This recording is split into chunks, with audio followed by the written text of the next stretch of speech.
가볍게 걷는 기독교 문화 산책.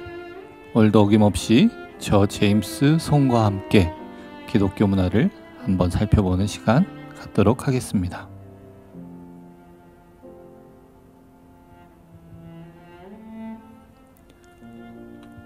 오늘 함께 살펴보실 작품은 라파엘로의 성체 논쟁입니다.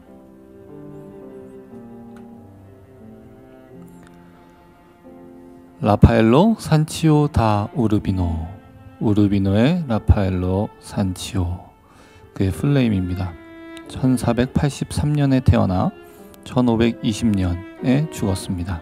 37세의 짧은 생애를 살았습니다.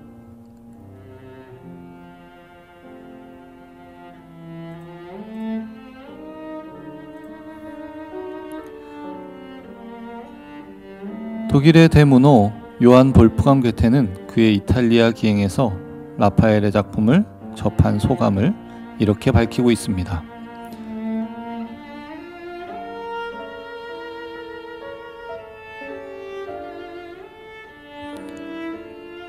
우리에게 너무나도 친숙한 라파엘로입니다. 백문이 불여일견이라고 먼저 너무나도 유명한, 그래서 우리의 눈에도 너무나도 친숙한 그 작품들을 잠시 감상해 보시겠습니다.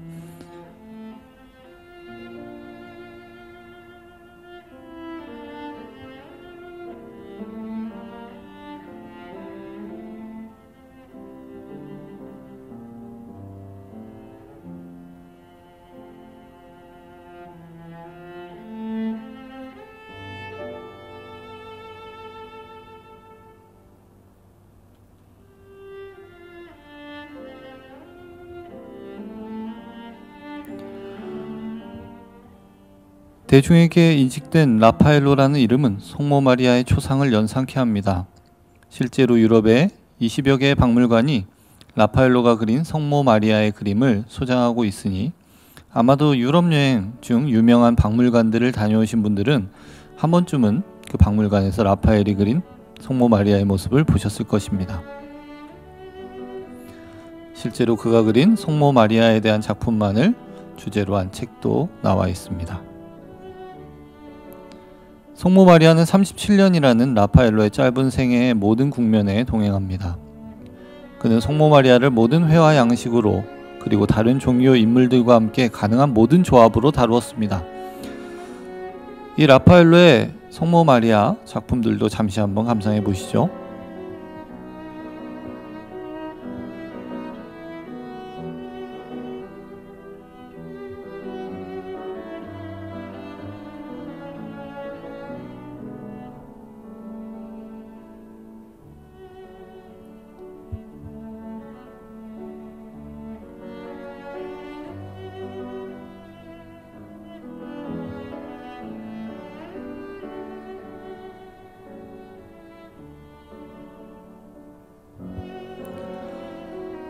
라파엘로는 1483년 마르케 지역의 작지만 예술적으로 중요한 중심 도시 우르비노 공국에서 태어났습니다.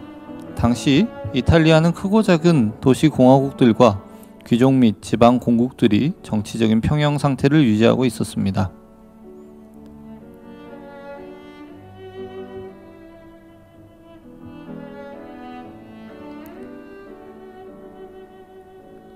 그의 아버지 조반티 산티는 우르비노 공작의 궁정 화가였을 뿐 아니라 우르비노에 대한 운문의 연대기를 쓴 저자이기도 했습니다. 그러니 라파엘의 시작은 좋은 편이라고 이야기할 수 있습니다. 그러나 라파엘은 어머니를 8살 때 여의없고 3년 후인 1494년 아버지도 사망하여 라파엘은 12살 때 고아가 됩니다. 그러나 다행히 아버지 조반니 산티는 죽기 1년 전 11살의 라파엘로를 당대의 유명한 화가였던 페루자의 피에트로 페루지노에게 도제 수업을 받도록 보내놓은 상태였습니다. 그렇게 라파엘로는 고아가 되었지만 피에트로의 공방에서 자신의 재능을 펼치며 그림을 배울 수 있었습니다. 페루지노는 레오나르도 다빈치와 동년배로 당대의 주요 장인으로 꼽히는데요. 레오나르도가 예술의 지평을 새로 열은 인물이라고 여겨진다면 페루지노는 유례없이 종교화에 적합하고 그 시대의 취향과 정신적인 욕구에 부합되는 영적인 관조와 조화, 균형에서 오는 영묘한 분위기를 창조해내는 화가였습니다. 그렇기 때문에 레오나르도와 달리 페루지노는 상업적으로 대단히 성공한 부유한 삶을 살았습니다. 라파엘로는 페루지노 아래에서 도제 수업을 받고 난 뒤 별다른 갈등 없이 재정적으로 자립하게 됩니다. 그리고 개인적으로 의뢰를 받아 여러 작품들을 제작하다가 1504년 피렌체를 거쳐 1508년에 25세의 나이로 드디어 로마에 입성하게 됩니다. 로마에 입성한 이유는 교황의 궁정화가로 일하기 위해서였습니다. 그 당시에 교황이 바로 우리와 이미 구면이 있으신 교황 율리오 2세입니다. 미켈란젤로를 그렇게 괴롭혔던 바로 그 사람입니다. 그리고 이때부터 진정 라파엘로의 전성기라고도 할 수 있는 시대가 열립니다. 점차 웅장하고 거대해지는 그의 양식이야말로 로마 르네상스의 장대한 양식의 표본이었고, 브라만테, 미켈란젤로와 함께 그는 당대 교황 율리우스 2세를 문예부흥의 교황으로 만들어냅니다. 그리고 그의 걸작이라고 여겨지는 작품들이 일명 라파엘로의 방 안에 그려져 있습니다. 이 방들은 율리우스 2세가 바티칸 궁 위층에 자신의 거처로 마련한 아파트 공간에 있습니다. 이 방들은 콘스탄티노스 홀,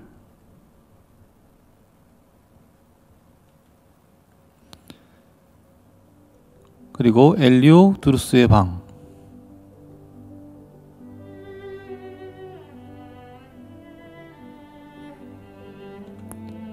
그리고 보르고의 화제의 방,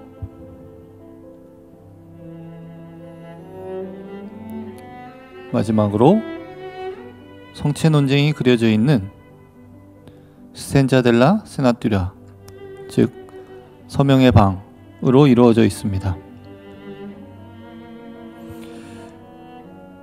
일명 이 서명의 방에는 교황 율리우스 2세가 개인적으로 서재로 사용할 방이었습니다. 그러나 이 방은 다음 교황에 의해서 법정으로 사용되었기에 서명의 방이라고 불리우게 되었습니다.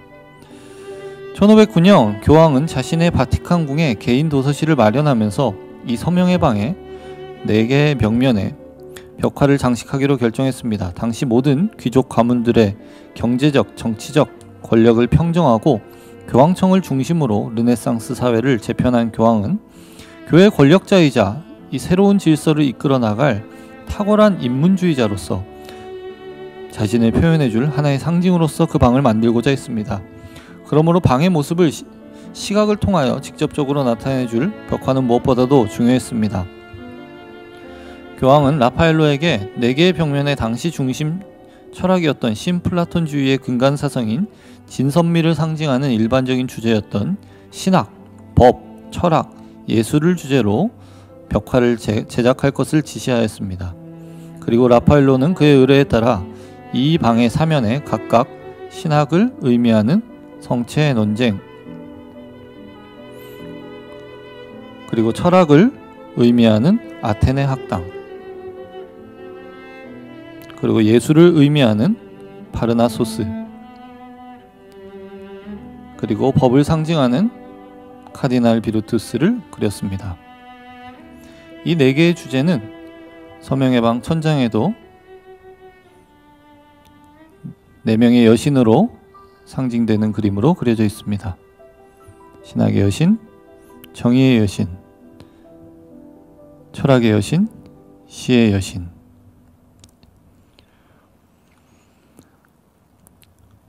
라파엘로가 1509년 초엽에 시작한 첫 번째 벽화는 신학을 나타낸 그림입니다. 출입구에서 왼쪽 벽에 그려졌습니다.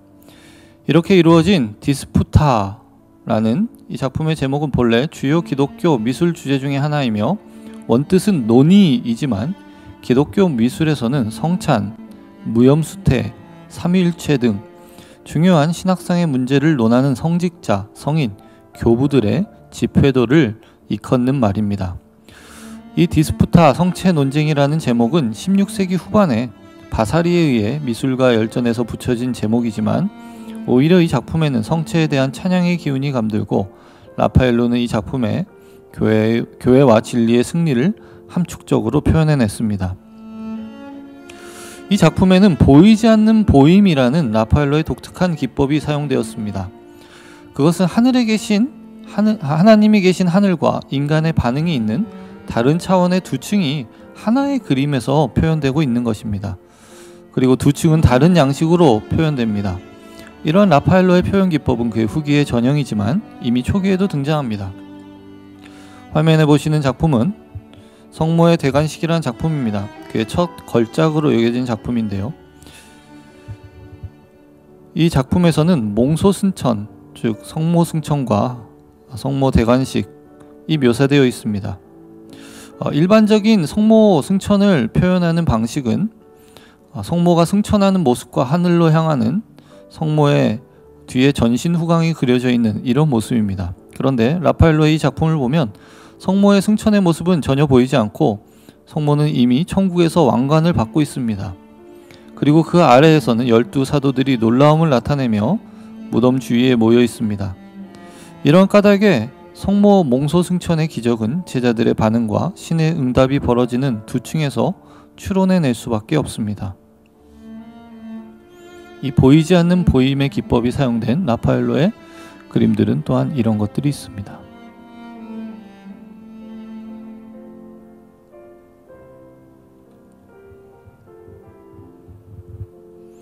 성체 논쟁은 화면 상하 2단으로 구분된 구성을 보이며 하부의 중심 재단 위에 성체 합이 구도의 초점이 되어 넓은 공간의 깊이와 거리를 알려주고 있습니다. 상하 2단의 구분은 하늘과 땅, 영과 육을 각기 상징하고 있지만 그 결합은 라파엘로의 창조적인 화면 구성으로 이루어지고 있습니다. 화면 중심에 있는 재단의 성체 합이 기점이 되어서 직선적으로 윗부분에 성령, 성자, 성부와 연결되어 화면을 또한 좌우로 양분하고 있습니다. 이 선을 중심으로 천상에서는 천사와 구약 성경의 여러 인물들과 신약 성경의 사도 그리고 성인들이 좌우로 반원형을 형성하여 자리를 잡고 있으며 지상에서는 교회의 승리를 상징하는 역사상의 인물들이 여러 자세와 장면을 보이며 좌우로 자리 잡고 있습니다. 이러한 장면의 구상은 무대 장식적이며 또한 극적입니다. 종교적인 장중함과 의식적인 성격을 가지는 이 장면은 라파엘로에 의해 마치 교회의 이상적인 종교 회의인 양 그려졌고 여기서 신과 인간의 구성원은 교리의 승인과 논쟁을 위해 모인 동시에 미사의 상징적인 제전으로 의미됩니다. 재단의 위 성체는 이 회의에서 발산되는 모든 에너지의 중심 물질이며 이것을 중심으로 화면 안의 모든 존재가 초점을 모으는 것으로 구성되어 있습니다. 그는 교황의 부름과 시대의 사명에 충실했습니다. 라파엘로는 그림들의 내용에 대한 교황의 세부적인 요구사항을 들어주었습니다. 교황은 라파엘로에게 마땅히 존경받아야 할 교회의 성인들과 인문주의자와 르네상스 사상의 선구자들과 지인들을 그려달라고 부탁했습니다.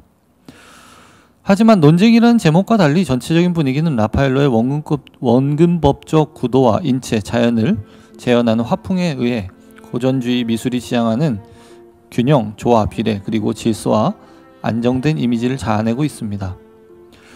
특별히 직사각형 모양의 서명의 방 네 벽면 중 마주보는 넓은 두 벽면에 그려진 아테네 학당과 성체 논쟁은 분리된 주제를 다루는 것이 아니고 한 쌍을 이루는 하나의 이미지, 하나의 도상학적 의미체계를 이룹니다. 아테네 학당 중심에 있는 아리스토텔레스와 플라톤, 특별히 플라톤이 오른손으로 가르치고 있는 위쪽 진리의 근원으로서의 이데아 천상은 아직 비어져 있습니다. 이 비어있는 공간이 성체 논쟁에서는 성부, 성자, 성령 삼위일체 하나님과 천사들로 채워져 있습니다. 이로써 서구 문명의 원류를 이루는 양대 정신사조인 헤브라이즘과 헬레니즘의 종합이 지향되고 르네상스 정신의 시각적 구현이 나타나고 있습니다.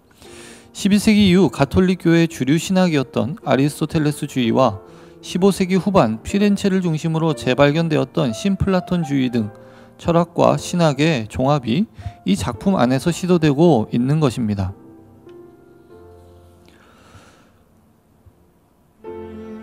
이제 작품의 인물들을 한번 잠시 살펴보겠습니다. 먼저 하늘 천상의 모습입니다. 가운데에는 맨 위에 그려진 성부 하나님, 가운데에 자리하고 계신 성자 예수님, 예수님의 우편 그림의 좌편에는 성모 마리아와 그림의 오른편에는 세례 요한이 그려져 있고, 예수님 아래쪽에 비둘기 모양으로 성령이 묘사되어 있습니다. 그리고 예수 그리스도를 중심으로 좌우편에 많은 사람들이 그려져 있는데요.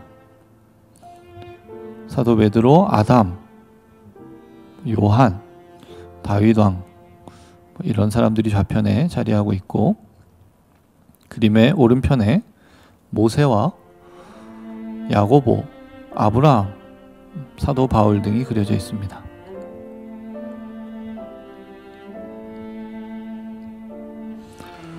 지상의 아래 제대 정중앙에는 예수님의 몸인 성체가 현시되어 있습니다.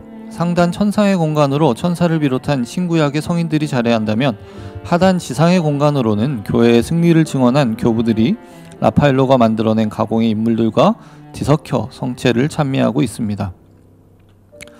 지상에 있는 인물들을 한번 살펴보시면요, 비오 3세, 교황 비오 3세와 라파엘도 비오 3세의 옆에서 교황의 관을 쓰고 알 수 없는 표정을 짓고 있습니다. 그리고 그레고리의 모습을 하고 있는 율리우스 2세의 모습도 보이고요, 불가타 역을 만든 히에로니무스 성 제롬의 모습도 보입니다. 오른편에는 암브로시우스, 아우구스티누스, 토마스 아퀴나스, 이노센트 8세, 보나벤투라도 있고요. 보나벤투라의 옆에 식스투스 4세가 있는데, 그는 율리우스 2세의 삼촌으로서 사제가 빵과 포도주를 축성하는 순간 빵과 포도주는 예수님의 몸과 피가 된다며 성체 선사의 신비를 공포한 사람입니다. 그 뒤로 월계관을 쓴 신곡의 저자인 시인 단테를 비롯하여 당대의 예술가들이 성체의 신비에 대하여 토론을 벌이고 있습니다. 이렇게 서명의 방 벽화는 이 세상 것에 대한 지식인 철학이 신성한 것에 대한 지식인 신학과 대립되지 않고 조화를 이루며 인문주의와 기독교를 결합하여 다시 태어난 로마를 재건할 수 있다는 이상을 담고 있습니다. 그러나 16세기는 교황청 주도에 의해 전성기 르네상스 미술이 구현하려고 한 고전주의와 이상주의적 유토피아와는 달리 북유럽과 남유럽, 개신교와 로마 가톨릭 간의 성체를 둘러싼 진정한 토론과 교회의 현실적인 개혁이 필요한 시대였습니다. 그 시대에 진정으로 요구되었던 것은 현실 세계에 대한 미화가 아니라 개혁이었다는 것이죠. 라파엘로 이후 교회사에서는 종교개혁과 로마의 약탈이라는 격변의 시기가, 그리고 미술사에서는 매너리즘이 도래함으로 이상과 고전을 추구했던 르네상스 미학이 해체되기에 이릅니다.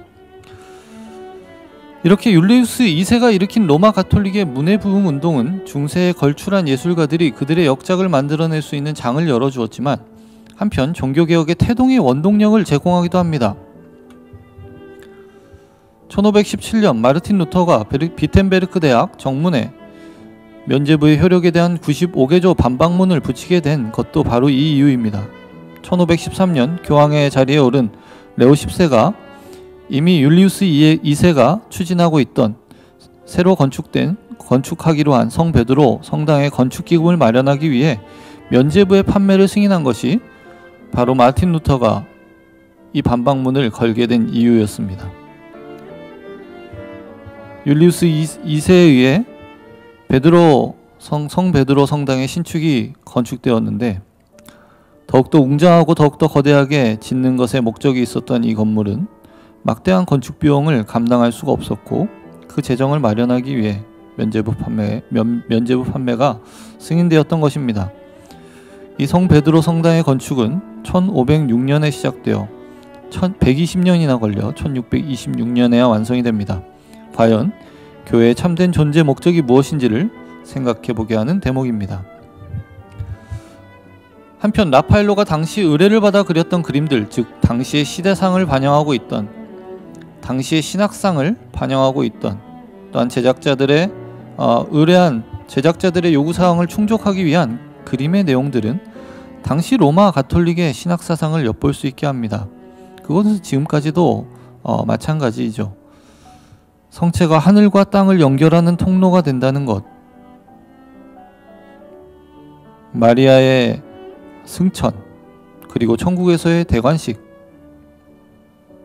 연옥, 교황의 무류성, 이런 것들은 성경 어디에서도 찾아볼 수 없는 내용입니다.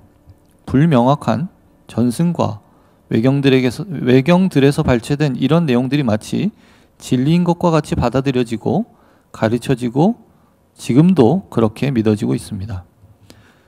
그렇기 때문에 마르틴 루터를 비롯한 종교개혁자들은 이런 로마 가톨릭의 성경으로부터의 이탈과 변질에 맞서 솔라 스크립투라, 오직 성경을 외쳤던 것입니다. 다른 어떤 것도 아닌 오직 성경만이 우리의 신앙과 삶의 유일한 기준이라고 힘써 주장했던 것입니다. 기독교 문화 산책, 성체 논쟁을 준비하면서 이러한 생각이 들었습니다. 어찌 본다면 교회에게 필요한 것은 라파엘로와 같은 천재 예술가가 그린 웅장하고도 화려한 그림이 아니라 작고 소박하지만 그 무엇보다도 중요한 오늘을 살아가는 그리스도인들이 꼭 지녀야 할 성경이 말하는 바로 그 믿음이 아닐까 하는 생각이 들었습니다. 가볍게 걷는 기독교 문화 산책, 오늘 여기까지입니다. 지금까지 수요일엔 방송으로 사겨요 수방사를 함께 시청해 주셔서 감사합니다. 다음 주에 더욱더 풍성한 내용으로 여러분을 찾아오도록 하겠습니다. 감사합니다.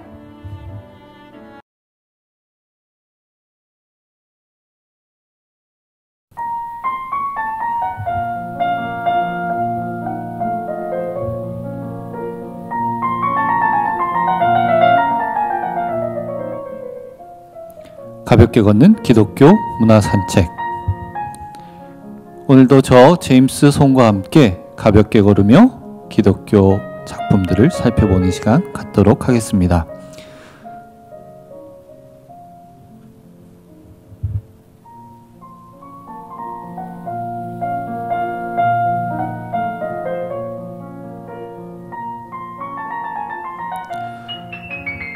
오늘 저와 함께 살펴보실 작품은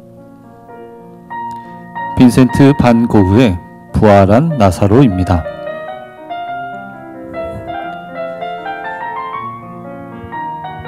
빈센트 반 고흐의 풀네임은 빈센트 빌럼 반 고흐입니다.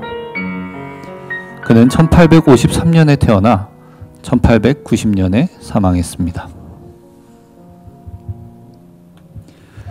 일찍이 빈센트 반 고흐와 동시대 사람이자 인상파 화가였던 카미유 피사로는 빈센트 반 고흐를 두고 이렇게 말했습니다.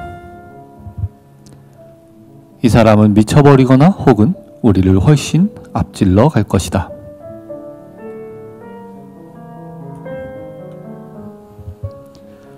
빈센트 반 고흐의 삶은 완전한 실패였습니다.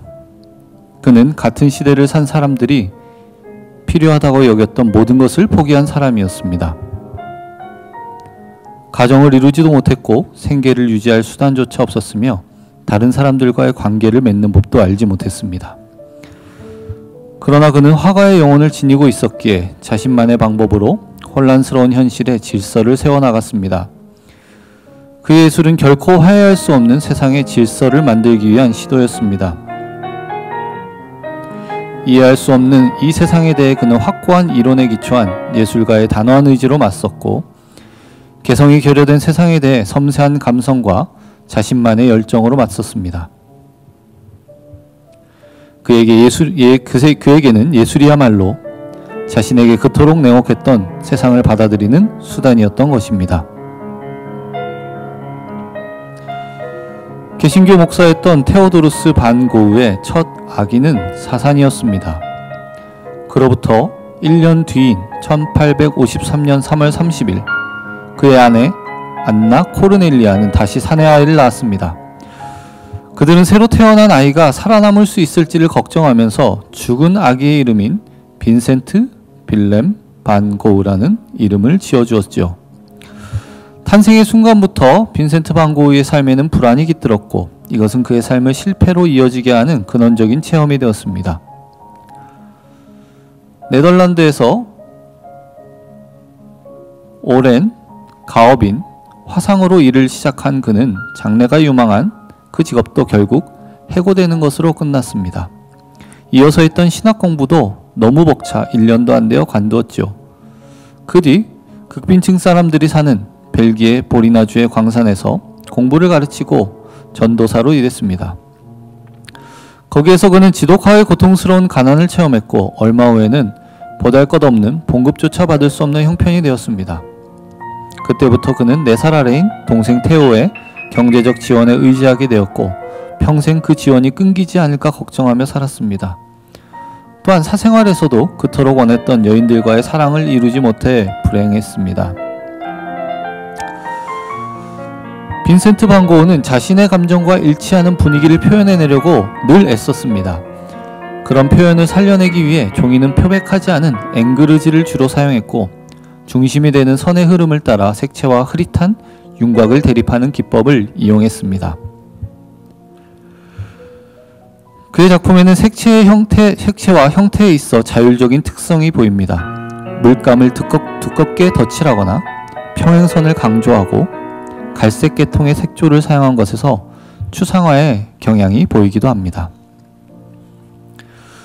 고흐는 많은 실체를 겪으면서 예술가로서 자기 정체성을 찾고 반복적인 연습과 끈질긴 열정으로 부족함을 보완해 나갔습니다. 예술은 이제 그에게 개인적인 표현 수단이 되었습니다. 아름다움과 추함은 개인적인 기준에 따르는 것이지 일반적인 관습의 범주에 속하는 것이 아니었습니다. 고흐는 죽고 나서야 비로소 인정을 받았습니다.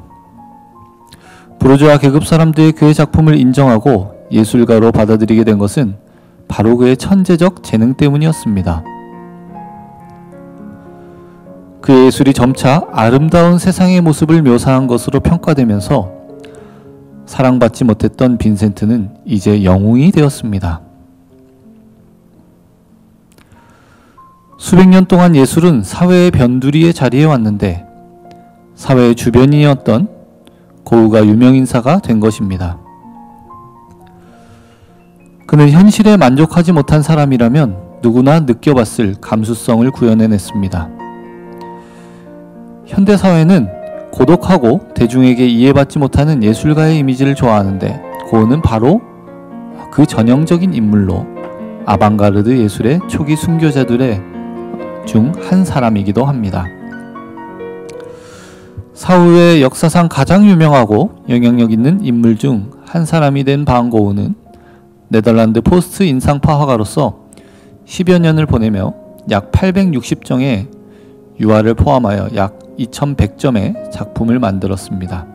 그런데 그중 대부분은 그의 생애 마지막 2년에 걸쳐 제작된 것입니다. 그 작품들은 풍경, 정물, 인물과 자화상을 포함하여 대담한 색상과 특징, 극적인 충동 및 표현이라는 현대미술의 기초에 기여한 분놀림을 보여줍니다. 그는 자신의 생애에 상업적으로 성공하지 못했고 수년간의 정신질환, 우울증 및 빈곤 끝에 37세에 권총으로 자신의 가슴을 쏘아 자살했습니다. 그러나 사후 그의 유산은 암스테르담에 그의 이름을 딴 박물관에서 영예를 받고 있죠.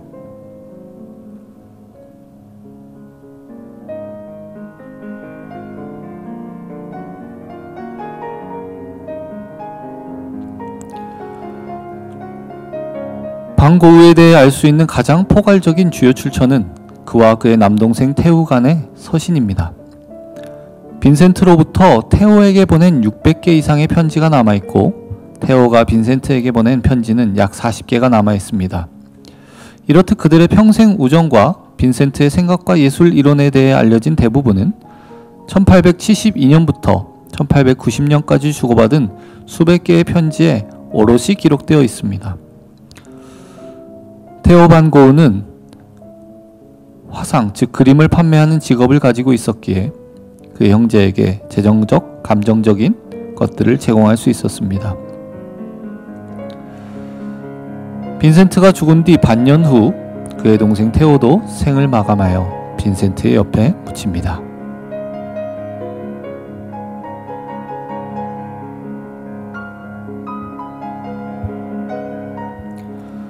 고은은 아를에서 불꽃 같은 열정을 발휘하며 화가로서 최고의 전성기를 보냈습니다.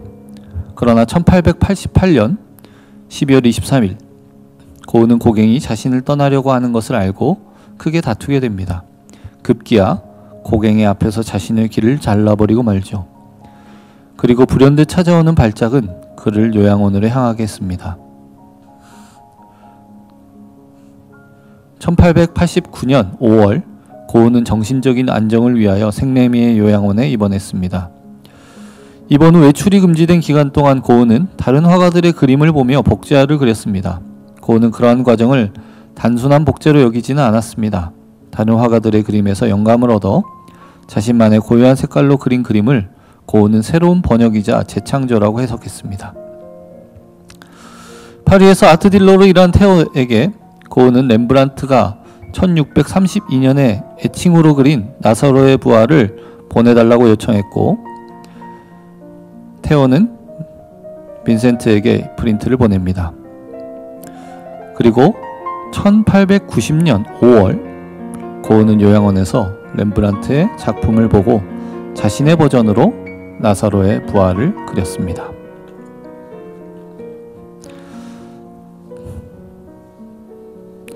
나사로의 부활은 성경 속의 주제를 가지고 그린 그림 중의 하나로서 나사로가 죽은 후 사흘 만에 부활한 내용을 보여주고 있습니다. 고은은 렘브란트의 작품 안에 있는 주인공으로 손을 들고 있는 예수님의 모습을 자신의 그림 속에서는 뺐습니다. 그리고 나사로와 두 자매에 집중하여 그림을 그렸습니다. 고은은 인간의 고통이란 주제에 초점을 맞추었으며 아마 무덤 속에 있는 나사로와 자신을 동일시했던 것 같습니다. 고은은 정신병으로 요양원에 지내고 있는 자신의 자화상을 그리듯 무덤에서 부활한 나사로를 그린 것은 아니었을까요? 고은은 나사로를 그리면서 자신처럼 붉은 수염이 있는 얼굴로 나사로를 그렸습니다. 무덤 옆에 있는 두 여인은 아를에서 그와 친하게 지낸 여인들로서 파란 옷을 입고 있는 뮬랭 부인과 화려한 줄무늬가 새겨진 검은 옷을 입고 있는 진우 부인이 그림에 등장합니다. 이 그림의 원래 물감 색깔이 세월이 흐르며 상당히 변색하였습니다. 나사로의 그림은 배경에서 따뜻한 색깔과 앞면에 있는 나사로의 차가운 색깔이 서로 대비를 이루며 그려진 그림입니다. 반고의 원래 그림에 복원을 한 색감을 보고만 예상도입니다.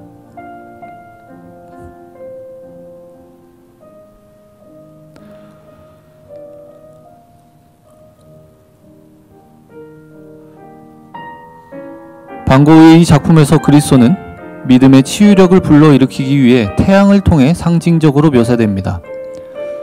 그리스도는 환경과 상황에 따라 두 가지 방식으로 더 언급됩니다. 첫째, 기적적으로 그는 나사로를 다시 살리셨습니다.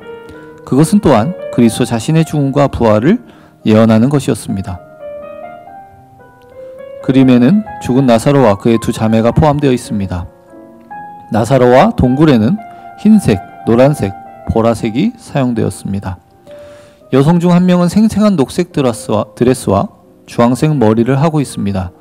다른 하나는 줄무늬 녹색과 분홍색 가운을 입고 검은 머리카락을 가지고 있습니다.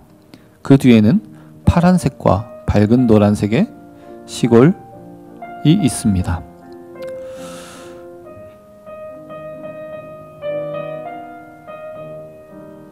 고은은 생내미 요양원에서 성경 속에 등장하는 이 이야기를 그림으로 그리면서 때때로 찾아오는 정신병으로 인한 고독과 절망, 극심한 고통의 시기 속에서 가슴을 울리는 걸작의 그림을 남겼습니다.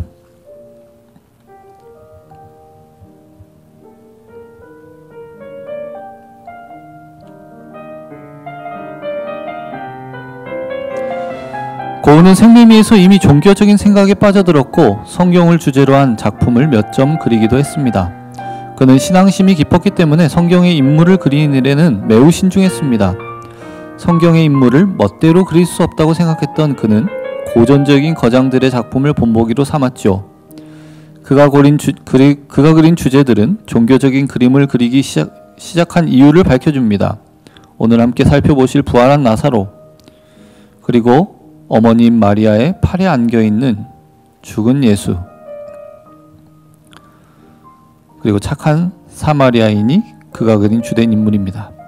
그들은 모두 미래의 구원에 대한 희망 때문에 고통을 받는 존재들입니다. 피에타와 착한 사마리아인은 들라크루아의 작품을 모사한 것입니다.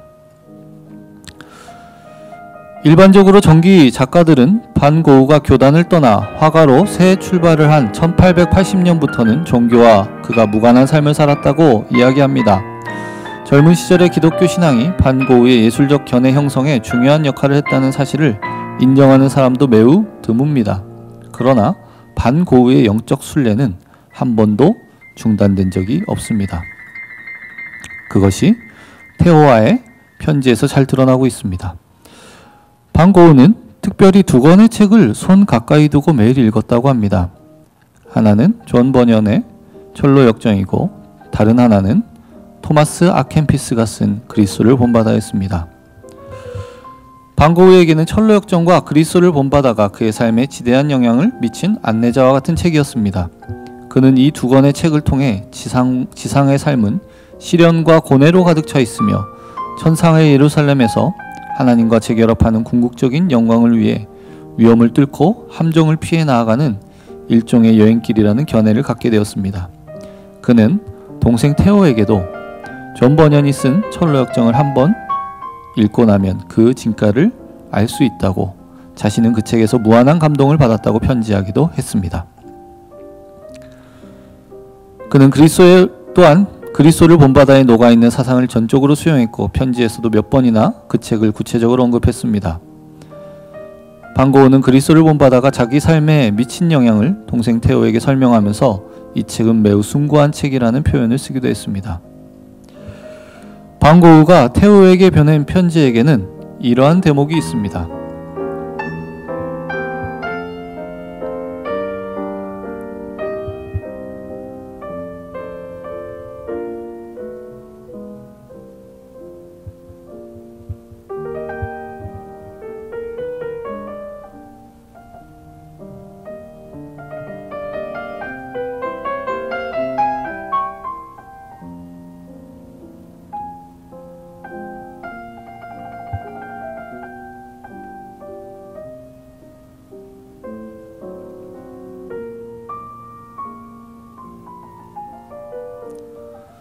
이러한 내용들을 보면 반 고흐가 결코 그의 신앙을 버린 채로 평생을 살아온 것이 아니라는 것을 잘 알 수 있습니다. 그래서 캐슬린 에릭슨이라는 사람은 영혼의 순례자 반 고흐라는 책에서 반 고흐의 신앙에 대해서 이렇게 이야기합니다. 반 고흐가 실천했던 영성은 기독교 교회사의 전 시기에 걸쳐 있으며 특히 고대와 중세 기독교에서 시작하여 네덜란드 신비주의, 청교도주의, 감리교로 이어지는 전통에서 많은 영향을 받았다. 반 고흐는 사실 이상하지도 별나지도 않은 전통적인 십자가의 사도였다. 반 고흐는 성직자가 되고자 했던 1875년부터 1880년까지만이 아니라 한평생 깊은 신앙심을 간직했던 사람이었습니다. 그는 언제나 성경을 귀하게 여기고 예수 그리스도의 인격을 존경했고 가난한 자를 보살피고 이 땅에 하나님 나라를 세우는 혁명을 기다렸으며 지상에서 믿음의 순례를 감내한 사람은 사후에 보답을 받는다고 믿었습니다. 그는 자신의 신앙 체험을 현세의 짧은 삶에서 슬픔과 고통을 견뎌내야 하는 험난한 순례길로 받아들였고 궁극적으로는 삶의 저편에서 재생과 부활에 이르리라는 희망을 품었습니다. 이는 종교의 핵심적, 근본적 의미에 관한 믿음이자 반 고흐의 작품 세계를 간통하는 믿음이었습니다.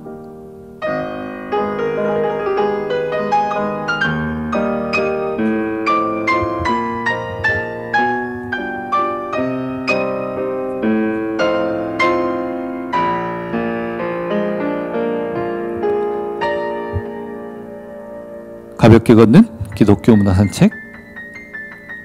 오늘 제가 준비한 내용은 여기까지입니다. 오늘도 수요일엔 방송으로 사겨요 수방사를 시청해 주신 여러분께 감사드립니다. 다음 주에 더욱 알찬 방송으로 찾아오겠습니다. 평안한 밤 되십시오.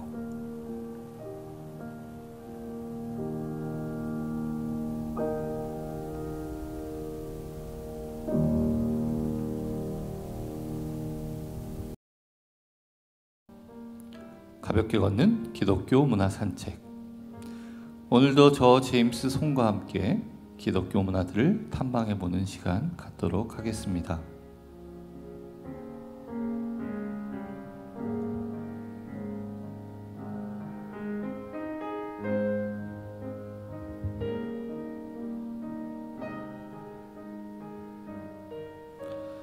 오늘 저와 여러분이 함께 살펴보실 작품은 장 프랑스와 밀레의 만종입니다.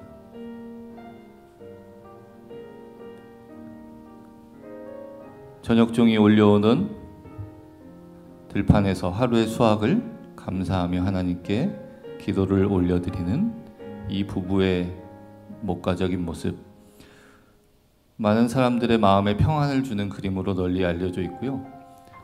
전 세계에서 가장 많이 복제되고 가장 많이 팔린 그림으로도 유명합니다. 그림을 별로 좋아하시지 않는 분들도 아마 한 번쯤은 보신 적이 있으시고 많이들 좋아하시는 작품이라고 생각합니다. 프랑스의 자랑, 장 프랑스와 밀레입니다. 1814년에 태어나 1875년에 죽었습니다. 그는 오늘 우리가 살펴볼 만종, 이삭줍기, 씨 뿌리는 사람 등 농부들의 일상을 그린 작품으로 유명합니다. 사실주의 혹은 자연주의 화가로도 불리고 있습니다. 그의 작품들을 보면 농부들의 고되지만 숭고한 일상의 내용들이 주된 주제로 사용된다는 것을 알 수 있습니다. 밀레의 작품들을 우리 잠깐 한번 함께 살펴보도록 하겠습니다.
밀레는 이렇게 평범한 농촌의 농부들의 일상에 관심이 많았습니다.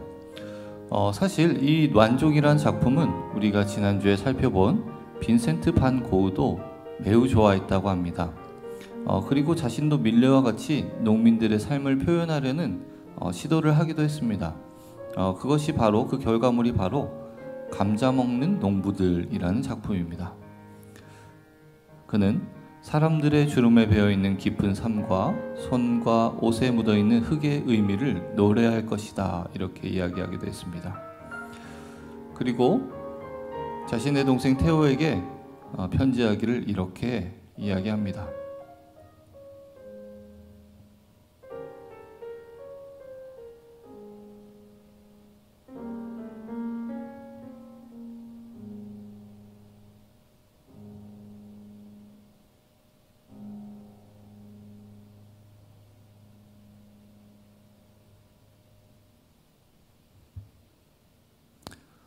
이와 같이 밀레의 만종은 빈센트 반 고흐에게도 큰 영향을 주기도 했습니다. 밀레가 2년 동안에 걸쳐 그린 만종은 당시에는 별 인기가 없었습니다. 작품 제작을 의뢰했던 미국 화가 토머스 애플리는 이런저런 이유로 결국 의뢰한 이 작품이 완성됐을 때 이 작품을 찾아가지 않았다고 합니다. 이때 이 작품의 이름이 감자 수확을 위한 기도에서 3종 기도로 바뀌게 됩니다. 밀레는 이 작품을 어떻게 4,000프랑이라도 팔아보려고 노력했지만 잘 안돼서 결국 작품을 완성한 다음 해인 1860년에 벨기에의 한 미술상 화가 빅토르 유진에게 약 1,000프랑 정도인 낮은 가격에 판 것으로 알려져 있습니다. 빅토르 유진의 사진은 남아있지 않습니다. 하지만 1875년 밀레가 죽고 나서 사람들은 그가 평민의 삶에 담긴 숭고함을 그려낸 훌륭한 작가였다는 것을 절실히 깨닫게 되었고 밀레의 작품에 대한 가치는 치솟기 시작했습니다. 만종의 소장자는 이후 여러 번 바뀌었습니다. 마침내 밀레 사후 14년이 지난 1889년 파리 만국 박람회에 전시된 뒤 경매에 올려진 이 작품은 당시 미국과 프랑스 사이에서 치열하게 경쟁이 붙었던 것으로 유명합니다. 당시 프랑스에서는 프랑스의 귀중한 화가들 작품이 더 이상 외국에 방출되지 않게 하려는 애국주의적인 분위기가 무르익었습니다.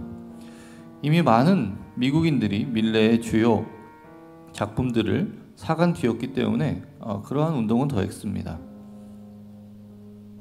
응찰은 30만 프랑에 시작했지만 순식간에 50만 프랑까지 올라갔고 프랑스 측이 55만 3천 프랑의 낙찰을 받았지만 이 작품을 사기 위해 모은 기금에 문제가 생겨 이 작품은 허무하게도 미국 미술협회에 다시 넘어가게 됩니다. 그러다가 1890년 11월에 프랑스의 백화점 재벌 알프레드 쇼사드가 80만 프랑에 이 그림을 다시 사서 1891년 1월에 프랑스로 가져옵니다. 쇼사드는 이 그림을 죽을 때까지 가지고 있다가 1909년 4월에 루브르 박물관에 기증을 합니다. 숱한 가격 경쟁의 순환을 겪은 이 그림은 루브르에 있다가 현재는 파리 오르세 미술관에 안전하게 소장되어 있습니다. 아마 오르세 박물관을 방문하신 분들이 이 그림을 보셨을 것입니다. 지금도 그림 밑부분에는 알프레드 쇼사르 기증이라는 문구가 붙어 있다고 합니다.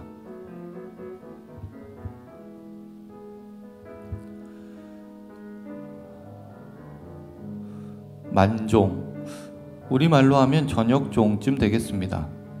실제로 저녁종이라고 번역한 사람들도 있습니다. 그러니까 성당이나 절에서 저녁 무렵 하는 타종을 말합니다. 이 작품의 원 제목은 랑젤리스입니다. 정확하게 3종 기도를 뜻하죠. 가톨릭에서 쓰는 기도문의 이름인데요. 마리아의 스테고지를 알려주는 기도의 내용입니다. 3종 기도는 로마 가톨릭에서 하루에 3번 일과를 잠시 멈추고 기도를 하는 역사가 오래된 하루 일과 중에 하나입니다. 3종의 3이라는 숫자는 하루 3번이라는 숫자라기보다는 3번 종치고 잠시 멈추었다가 3번 다시 치는 식으로 계속되는 타종의 의미입니다. 저녁 3종 기도는 6시쯤 드립니다. 그림 속 장면은 해가 저무는 그때 그 시간대의 기도의 모습입니다. 시계가 없는 그들에게 이 시간이 노동을 끝내는 시간입니다. 그걸 우리말로 번역할 때 저녁에 종소리를 들으며 드리는 기도라는 의미로 만종, 점을 만자를 사용해서요. 만종이라 번역한 것 같습니다. 밀레는 이 작품에 대해서 이렇게 이야기했습니다. 만종은 내가 옛날의 일을 떠올리면서 그린 그림이라네. 옛날에 우리가 밭에서 일할 때 저녁종 울리는 소리가 들리면 어쩌면 그렇게 우리 할머니는 한 번도 잊지 않고 꼬박꼬박 우리 일손을 멈추게 하고는 삼종 기도를 올리게 하셨는지 모르겠어. 그럼 우리는 모자를 손에 꼭 쥐고서 아주 경건하게 고인이 된 불쌍한 사람들을 위해 기도를 드리곤 했지. 밀레가 직접 친구에게 보내는 편지에서 이 삼종기도 작품에 대해서 이야기한 것입니다.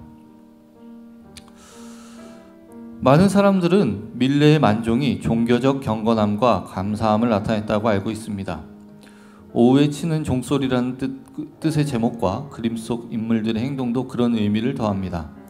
하지만 이런 경건하고 아름다운 의미를 담고 있던 만종은 뜻밖의 사고 때문에 전혀 다른 의미로 해석되기 시작했습니다. 1932년 만종을 관람하던 한 정신이상자가 갑자기 칼로 그림을 찢는 사고가 발생했습니다. 이후 미술관에서는 그림을 원래대로 돌려놓기 위한 복원 작업을 계획하고 그림의 훼손 전 상태를 알기 위해 X선 촬영을 시도했습니다. 어떤 물체에 X선을 비추면 발생하는 형광에너지가 물체 고유의 특성을 반영합니다. 발생한 형광에너지를 분석하고 사전에 측정한 표준 시료와 비교하면 물체의 정상적인 특징을 구별해낼 수 있습니다. 그래서 맨눈으로 구별하기 어렵거나 보이지 않는 차이도 분간할 수 있게 되는 것이죠. 이런 원리를 미술작품에 적용하면 물감의 화학 성분을 조사해 변색이 되기 전 색을 맞출 수도 있고 같은 색이더라도 다른 물감에 사용한 흔적을 알 수도 있습니다. 밀레의 만종은 X선을 촬영한 결과 감자 바구니로 칠해진 부분 아래에 관으로 추정되는 작은 나무 상자가 밑그림으로 그려져 있었습니다. 이 부분이 혹시 보이시나요? 만종 원래 작품에서는 이 부분쯤 될 것 같습니다. 이것이 논란이 돼 밀레의 그림에 대한 새로운 해석과 감상평이 등장하기 시작했습니다. 이런 결과가 나오기 전 만종은 종교적 경건함과 감사함을 나타내는 평화로운 분위기로 평가되었지만 이 사실이 알려지자 피폐한 농촌의 현실을 전하기 위한 그림으로 재해석되기 시작한 것이죠. X성 촬영 결과에 힘입어 밀레는 처음부터 아기를 묻는 모습을 그리려 했지만 제작 과정에서 수정한 것이다 라는 의견이 제시되었습니다. 당시 밀레는 사회주의자로 오해받으면서까지 피폐한 농촌의 모습을 그대로 담으려 했다는 그런 추측인 것이죠. 사람들은 이런 상황에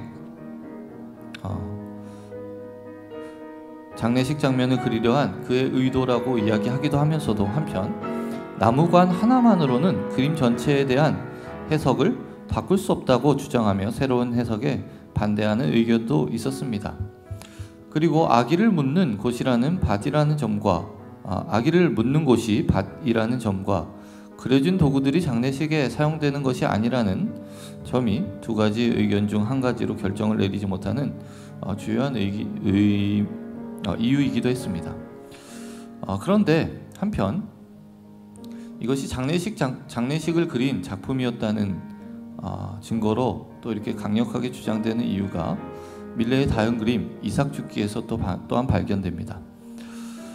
이 밀레의 또 다른 명작을 보면 각기 다른 색의 모자를 쓰고 있는 세 여인이 허리를 굽혀 바닥에 떨어진 곡식 나달을 줍고 있는 것이 보입니다. 들판 뒤편으로는 추수가 한참 중인데 뒤쪽 오른편을 보면 작게 말을 탄 한 사람이 보입니다.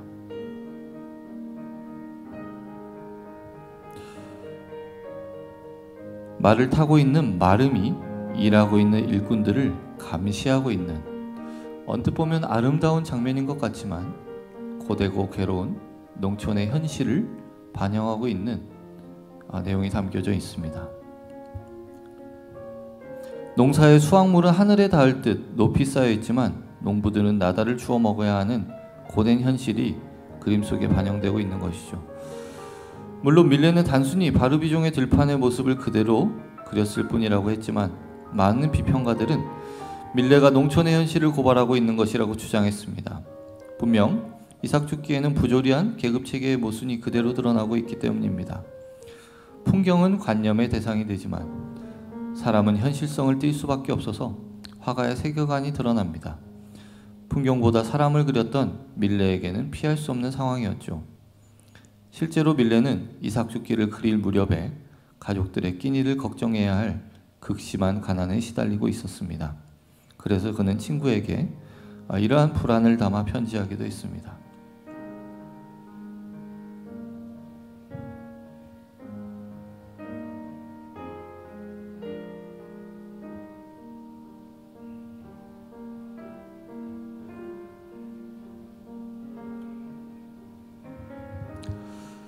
사실 밀레의 이 3종 기도, 이 작품을 밀레가 어떠한 의도로 그렸는지, 비평가들이 이 작품을 어떻게 평가하는지 보다 더 중요한 것이 있다고 생각합니다. 저는 이 그림 가운데 나타나는 이 부부의 모습에 저의 마음이 더욱 끌렸습니다. 평범하고도 소박한, 어찌 보면 녹록지 않은 삶 가운데 들려오는 오후의 종소리를 들으며 고개를 숙이고 또한 하루를 지켜주신 하나님께 감사하는 이 부부의 경건한 모습, 아니면 비평가들의 말대로 어쩌면 자기의 아이의 죽음 앞에서 절망하고 괴로워하며 하나님을 원망하기보다는 오히려 지금까지 그 아기의 삶을 지켜주신 하나님께 감사의 기도를 올리는 이 부부가 보여주는 신앙의 자태. 밀레와 비평가들의 해석은 각자 다르지만 이 그림 안에서 나타나는 변치 않는 이 부부의 태도야말로 우리가 이 작품을 통해 주목해야 할, 그리고 우리가 배워야 할 참된 신앙인의 자세가 아닐까요?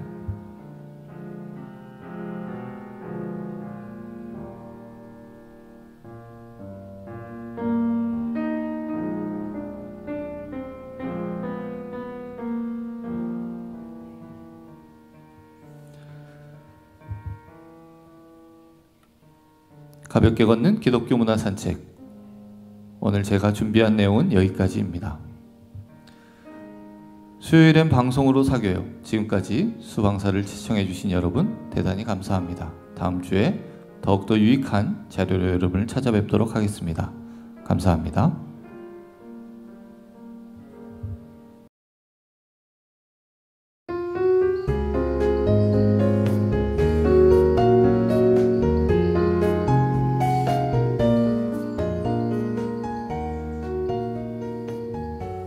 가볍게 걷는 기독교 문화 산책. 싱그러운 봄날, 저 제임스 송이 인사를 전합니다.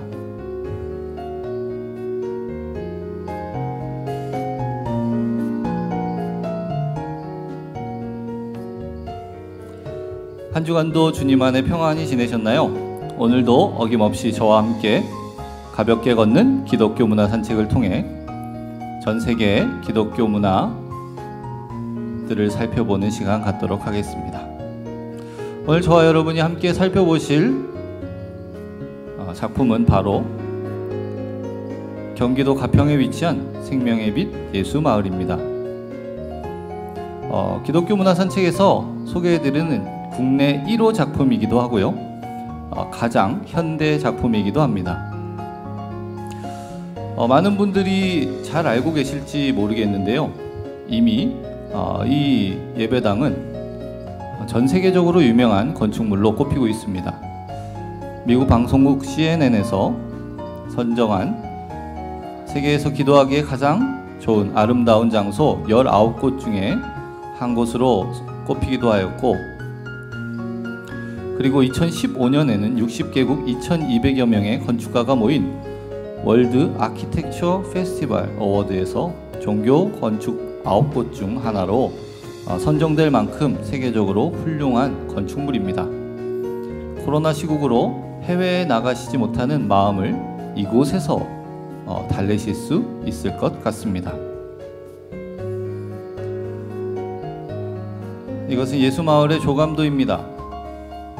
원래 이 장소는 우리 친구들 교회와 같은 교단 합신 소속인 남서울 은혜교회 홍정길 원로 목사께서 은퇴한 선교사들을 위해 100가구가 살 수 있는 마을을 만들려고 계획했던 것입니다. 외국 오지에서 젊음을 바친 선교사님들이 사역에서 은퇴한 이후에 귀국하여서 이후에 집도 없이 막막하게 살아가는 안타까운 현실을 홍정길 목사님께서 많이 보시고 이러한 마음을 품으셨습니다. 그런데 이 프로젝트가 진행되는 중에 갑작스러운 일로 그 계획이 다소 변경되었습니다. 그것은 러시아 연해주에서 벌목 사업을 하는 JK건설 이장균 회장이 자신이 수십 년간 수집한 최상급 홍송을 기부하고 싶다는 의사를 밝혔기 때문입니다. 그는 어린 시절 가출을 일삼고 무던히 어머니의 속을 썩여드렸는데 자신을 위해 기도해 주신 어머니의 이름으로 예배당을 짓고 싶다라고 했습니다. 이장균 회장이 기부한 홍송은 진한 솔향기와 은은한 붉은 색상이 심신을 안정시키고 그 색상이 질리지 않아 내부 인테리어에 널리 사용되는 고급 목재입니다. 갑자기 이런 고급 목재가 생기게 된 홍정길 목사는 이 목재를 잘 활용하기 위해 신영철 그런업을 국립건축대학교 디자인과 교수에게 설계를 맡기게 됩니다. 신 교수는 6세 때 프랑스로 건너가서 성장했는데 그는 프랑스에서 활동하는 도중에 그의 아버지와 홍정길 목사의 인연이 있었기 때문에 그가 이 설계를 맡게 되었습니다. 신 교수는 12살 때 이미 코르즈비에의 롱샹 성당을 본 이후부터 저런 예배당을 지어 하나님께 드리고 싶다라는 소망을 계속 가지고 있었다고 합니다. 이와 같이 생명의 빛 예배당은 홍정길 목사의 은퇴 선교사들을 위한 기도, 이장균 회장의 어머니의 기도, 그리고 건축가 신영철 교수의 기도까지 세 가지 기도가 합해진 결과물이라고 이야기할 수 있습니다.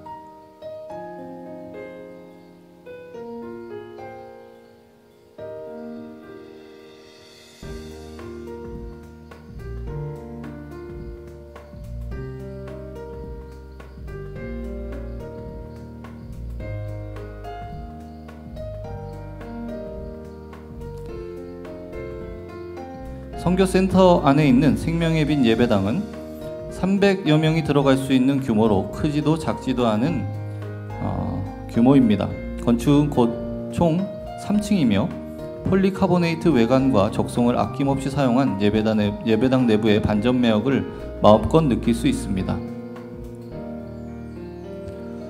1층부터 3층까지는 이러한 용도로 사용되고 있습니다.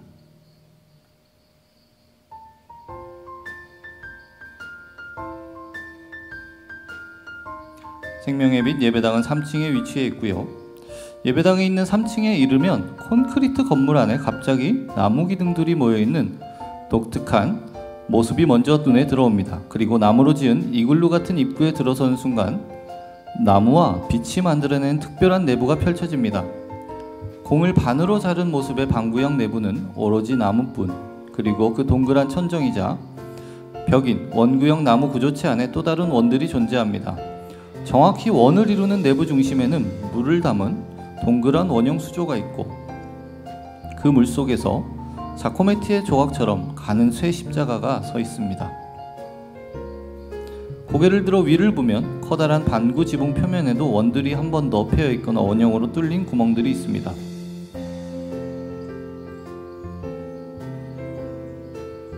기독교 건축에선 작아서 더 묘한 감동을 불러일으키는 공간들이 있습니다.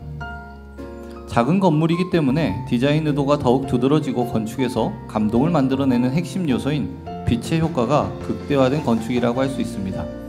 생명의 빛 예배당은 지금까지 한국에서 보기 어려웠던 작은 종교 건축을 시도한 사례입니다. 홍정길 목사가 신영철 교수에게 예배당 설계를 의뢰하면서 부탁한 조건은 단 한 가지였습니다. 건축 자재로 러시아산 홍송을 활용해달라는 부탁이었습니다.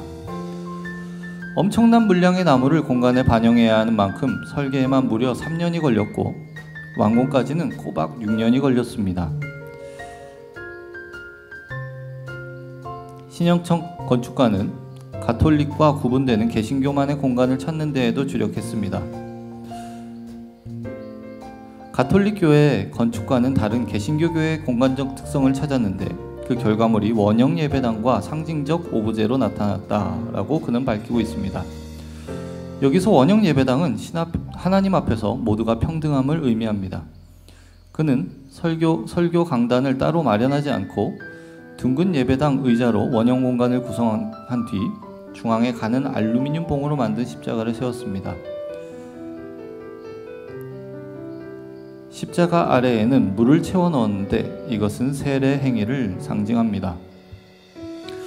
나무를 보면 누구나 통나무집을 먼저 떠오르기 마련입니다. 통나무집은 가장 원시적인 구조이지만 특유의 거칠면서도 매력적인 분위기가 있습니다. 하지만 건축가는 통나무집 형식에 마음이 끌리지 않았고 그런 분위기를 넘어서는 새로운 방식을 고민했습니다.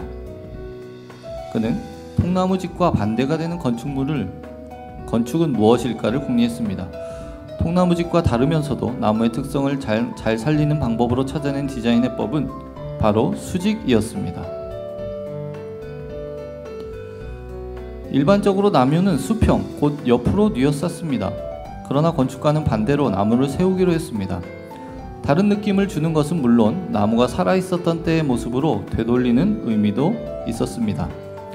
수직으로 선 나무가 또한 하늘과 땅, 하나님과 인간을 이어주는 매개체가 된다는 개념도 이 안에 더해졌습니다. 예배당의 내부 공간 형태는 돔으로 정해졌습니다. 절대 기하학적 형태인 원은 세상을 의미하는 오랜 상징이자 기독교 건축에서 익숙한 형태입니다.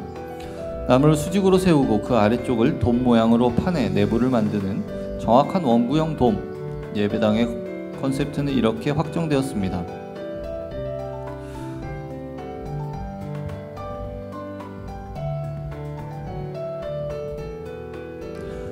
하지만 나무 아래쪽을 돔 모양으로 잘라내 공간을 만든다는 이 단순해 보이는 공정은 결코 쉽지 않았습니다. 공사에 쓰인 원목은 모두 834개, 이 중에서 바닥과 연결되어 기둥 역할을 하는 나무가 192개이고 나머지 600개는 모두 허공에 매달린 것들입니다. 이 나무들을 매단 형태에서 원형 공간 모양대로 자르는 것은 매우 어려운 일이었기 때문에 미리 절단면을 정해서 아래쪽을 잘라낸 뒤 매다는 방식으로 진행해야 했습니다. 각 기둥들의 절단면이 매끄럽게 원형으로 이어지도록 기둥 하나하나마다 모두 따로 위치와 높이를 정하고 절단 각도를 지정해줘야 했습니다. 이 나무 기둥별 개별 도면을 그리는데 건축가는 3년 가까운 시간을 들였고 그런 도면은 모두 합치면 수천 장에 이를 정도였다고 합니다. 더 큰 어려움은 둔중한 나무 기둥들이 공중에 안전하게 매달리게 하는 구조 문제를 해결하는 것이었습니다. 한국에선 적합한 업체가 없어 건축가는 독일의 유명 구조업체인 볼링거 앤 그로만을 찾아갔습니다.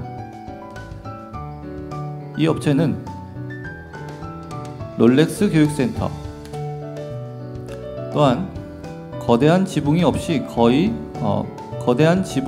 거의 기둥 없이 허공에 떠 있는 부산 영화의 전당 등의 구조 설계를 했던 회사입니다. 뜻밖에도 새로운 구조 방식에 흥미를 느낀 업체 쪽에서는 꼭 우리가 해보고 싶다고 선뜻 이 의뢰를 받아들였습니다. 최고 수준의 업체가 참여하면서 하늘에 나무가 떠있는 디자인은 비로소 해결되었습니다.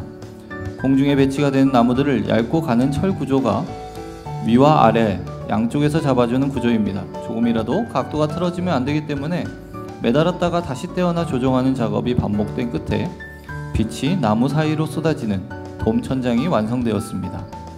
자연스럽게 예배당의 위치는 하늘에서 내리는 빛을 받는 맨 위층인 3층으로 결정되었죠. 건축가가 스스로 규정한 이 예배당의 열쇠말은 빛의 중력입니다.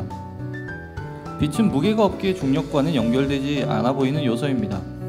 그러나 기독교에서 말씀의 상징인 빛 속에서 땅에 뿌리 박혀 있는 게 정상인 나무가 중력의 법칙을 뛰어넘어 공중으로 떠오르는 것, 즉 빛과 나무가 하나 되어 건축의 몸통을 만들고 그 모습 자체로 종교 공간의 특성인 감동을 구현하는 것이 설계의 요체였다고 건축가는 설명합니다.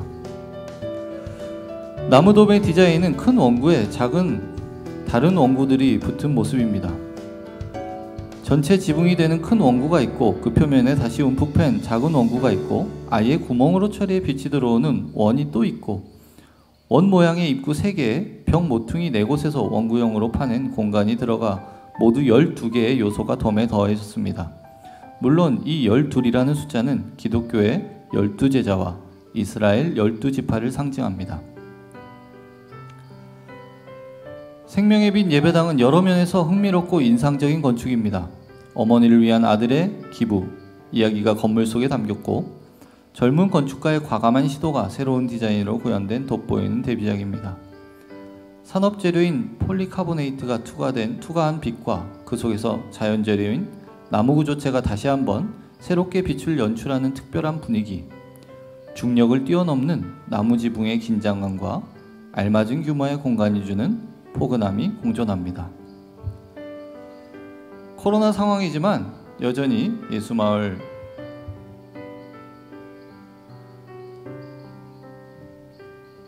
생명의 빛 예배당은 주중 방문이 허용되고 있다고 합니다. 물론 마스크를 잘 쓰고 체온 측정과 방명록 작성은 필수입니다. 날씨가 좋아져서 여러 곳으로 나들이 계획이 많으실 줄로 압니다.